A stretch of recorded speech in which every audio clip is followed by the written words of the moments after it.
we were trying to think of things that are common things we all face. So I have a confession to make in that I was in A&E yesterday, so I work in A&E, and over one 10-hour shift I saw the same kid 3 times. So clearly I've not sorted this out because it just kept coming back, literally. I know it was impressive. So it was not a diaclinical situation. I hadn't completely misjudged him. He had an insect bite. It was a little bit inflamed. And then 2 hours later it was, guess what, still quite inflamed.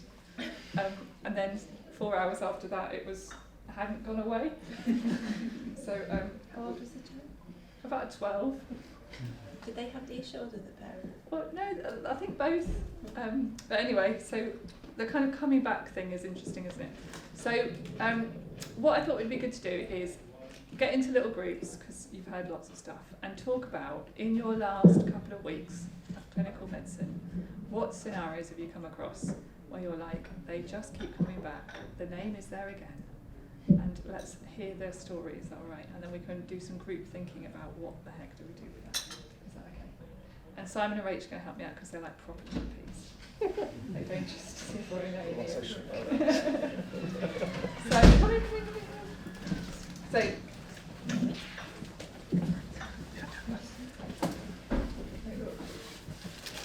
come in. Rachel can sit on the windowsill. Right, so what we're going to do. Have a seat. So, what we're going to do is talk about patients who keep coming back. So, first thing is, get into little groups. It'll be quite noisy in here, but we'll go for it. Get into little groups. In the last couple of weeks, or the last couple of months, what are the stories of the patients that you've seen them on your book? They're here again. And what are those clinical stories? What's going on with them? Is that right? And then we're going to ask you to share with me. So, find a friend. Go, let's group. Okay. So we're going to try and pick up some themes, is that alright? To kind of help us. So, what kind of consultations have we come up with?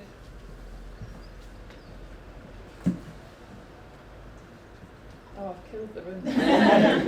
Mental health and chronic pain. So mental health and chronic pain is a really common one, isn't it? What other ones have we got?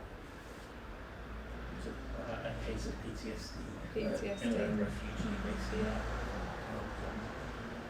So I was thinking about this morning. I think there's a couple of categories which might or might not be helpful. This is just how I was trying to work it out. So I think we've got patients who come and they probably do have something physically wrong with them. And there's definitely patients who come back because our system doesn't work. So, they come and they are on a care pathway, supposedly, but the pathway doesn't really go anywhere. So, that patient who comes in, who's been referred, waiting for an outpatient appointment, classic gynae maybe, ongoing bleeding, waiting for gynae, it's not really 2-week wait, and that, it says 9 months, a year waiting list. They've got the coils stopped working, they need a new one, we're all stuck. Okay, so that's one consultation I think would be useful to talk about. Then there's the ones where the anxiety of somebody else. And so you see that often with kids, don't you? The parents that bring the kids in a lot. Or sometimes it's older people. I'm more sympathetic now. I've got a doddery dad, but I just want to bring them the wife, a husband, or something else. Then we've got the ones that are clearly, obsessed with one symptom. And there will be a magic one day where the one symptom will disappear, and that's quite tricky. And then we've got a different kind of story. So shall we take them in order, is that alright? And maybe come up with 3 tactics that we can do. So the ones that are stuck in our non-going, the train is broken down, the NHS is not going to give you an outpatient appointment. So, think gynae, knees, hips, all those kind of things. What can we collectively do? What do we say? From my experience, a couple of times we've had to send in letter to expedite the appointment, and that gives the patient a kind of relief psychologically, knowing we are doing something to help them get seen by the specialist quicker. Okay. So it's a really lovely idea. Is it going to change anything? Not unless they've got new symptoms, okay? So is this about, so this is really interesting, isn't it? Because this is about how do we manage the relationship between us and the patient. All right, so how do you feel when you're in that situation where someone comes in and you are not the orthopaedic surgeon, you are not the gynaecologist, you are not the, and we can't really make it go quicker. It's basically like apologizing and then trying to sort of make them feel that we're trying to do whatever we can for them. For example, we can help the pain, we can maybe help with the bleeding, we can help symptom management basically till they reach that point. Yeah. So just supporting them in any way we can, whether it's psychological, whether it's just medical reassurance, just to to hang in there, just to sort of an anchor to come into. Yeah. So what do people need to know psychologically? They need to know they're not forgotten. So actually sometimes I find like some phrases that aren't very medical really helpful, like I know the NHS has got this really long waiting list, I'm really sorry about that. You can always apologise, it's fine. It doesn't really help. But saying, I know it's really long, but we can check that they haven't forgotten, like you're not forgotten, you won't be forgotten, you are on the list. They are moving forward. Because that can sometimes relieve it. The sending another letter thing is at a practice level really interesting, okay? Because what happens is the number of letters and referrals just goes up and up and up. The system gets more and more clogged. The well-meaning person who's added a few symptoms just to get it like upper layer of the NHS, it just clogs up our system more, genuinely. And then if they've had it once, we also set up a behaviour pattern that if the next time you're referred and you don't get seen quick enough, what you do is you make another appointment, you throw a history fit, and they send another letter. So you have to be really careful about what we're teaching patients long term about behaviour. Does that make sense? Because otherwise we're just encouraging them to come back, don't we? And if everything's urgent, nothing's urgent. Yeah. So the kind of, you're not forgotten, the symptom relief, if there is anything we can do. The kind of, and the other bit is like, well, you're in this bit of limbo. I think, like, what can you do with your life? Because they'll often tell you all things they can't do. I want to do this and I want to do that, but actually, what can you do today? And so just trying to spin that conversation a bit. So I don't know if any of this works. This does kind of work for me sometimes. But any other thoughts on what do we do with that situation? There's some resources while you're waiting, NHS campaign it's got lots of ideas and things that you can do while you're waiting on their website. I sometimes signpost to that as this is something I can do while you're waiting. Have a look on here to talk about what you can do while you're waiting. But keeping fit, keeping well, and those things that might help distract you from the pain and discomfort, I suppose. Okay, so we got that one. So we're not going to expedite everything. And also, so emotionally, you really want to fix it, don't you? Yeah. You really want to fix it. So what we're going to do with ourselves? Can't fix it. No. So we can get really angry, can't we? The NHS is ridiculous, and waiting lists, and the government, and the CCG, and the decommission this service, and it can be helpful at times, but also it does make your head like frazzle, and it can make you quite negative. So you want to end the consultation in a kind of not totally frustrated space. So you want to avoid the tennis match, I call it, where you say something, they say something, you say something, they say something, because then everyone goes off like frustrated. So a lot of these questions, I've been on a coaching course recently, which is really helpful. I'm a terrible coach, but I have started using it a little bit in consultations, and it's not just the eyes questions. Because that's like dreamland, isn't it? What would you like to achieve? I'd like a new body, I'd like to run a marathon, I'd like a new land, I'd like a new house, I'd like and of course we'd all like that really, but like making it much more kind of, what would make you feel okay today? Is there anything we can do? All that kind of stuff. Okay, so we've got that consultation. What about the person who comes back and they have Googled, okay, so every time they come back they give you another red flag. Have we got any stories of this?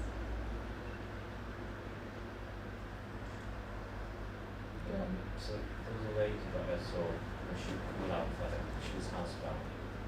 It was a bit of a housebound. She still went to the shows. But said she was housebound. And just threw up red flags, but it was because she wanted a home visit to chat to the GP. And we offered loads of like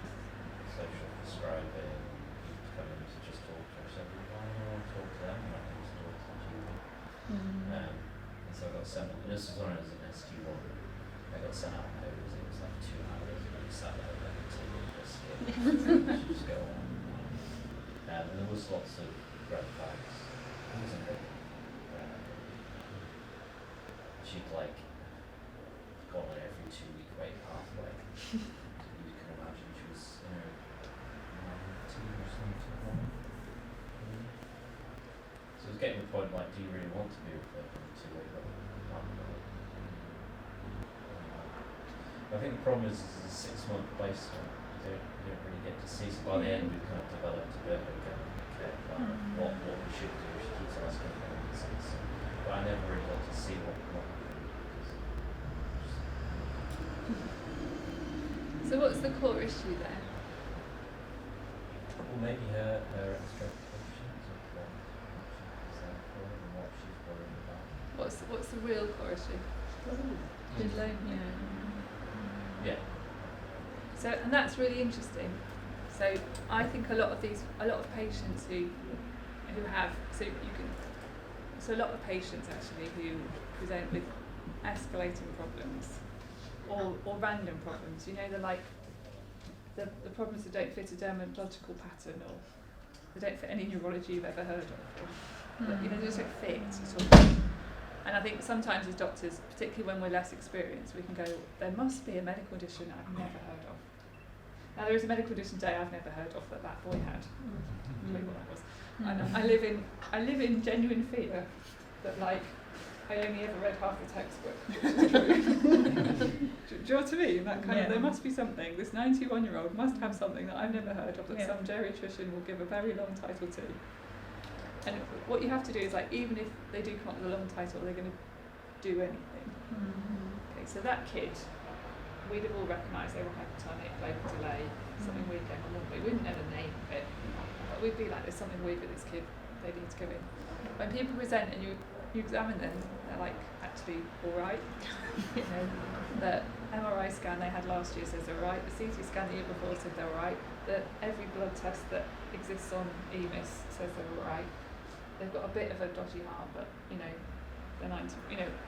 At that point, I think we have to say what's the other story. And then the other story with that one is she's incredibly lonely. And then it's about this how far do we go with human compassion? And this is tricky. So our system says we've now invented a solution for loneliness. It's called social prescribing.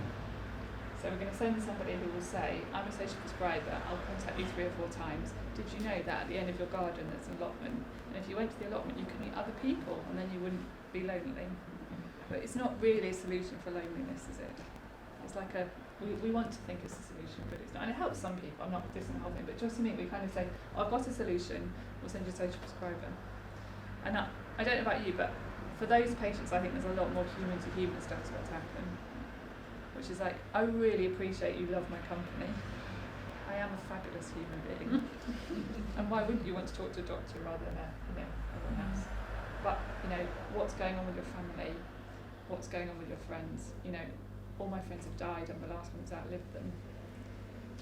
Then we're in much more land of pastoral care and, how long do you think you've got to live is a really interesting question because well, I think I've got decades, but I can't imagine living decades like this.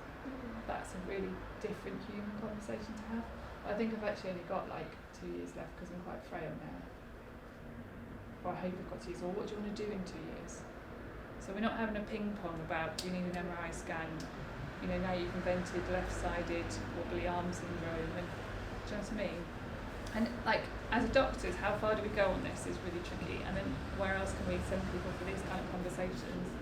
But even having it and just being do you think this is, I think there's other things we can do. The other conversation I have quite a lot in A&E, which is really fascinating when to have in A&E, is that I'm not sure medicine's going to have an answer. And I think we should start the conversation much earlier.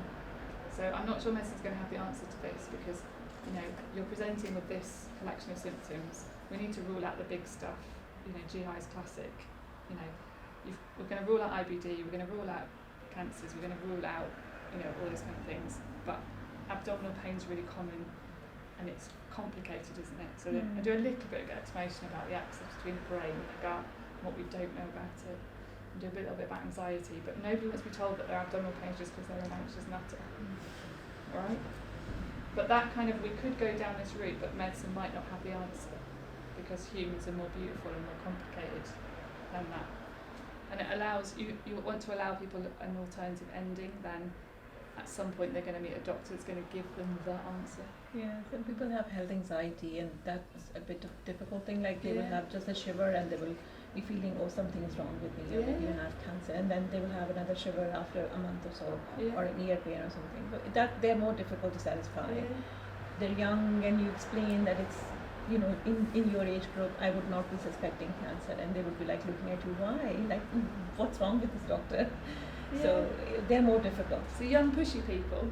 Like people who have health anxiety, I think they're most difficult to satisfy, because they would be like disbelieving even the blood test. They would be disbelieving the scan, because they really believe that something is wrong with them. So then so it's like what do they think will happen? And quite often, I don't know if anyone else does it, I play forward.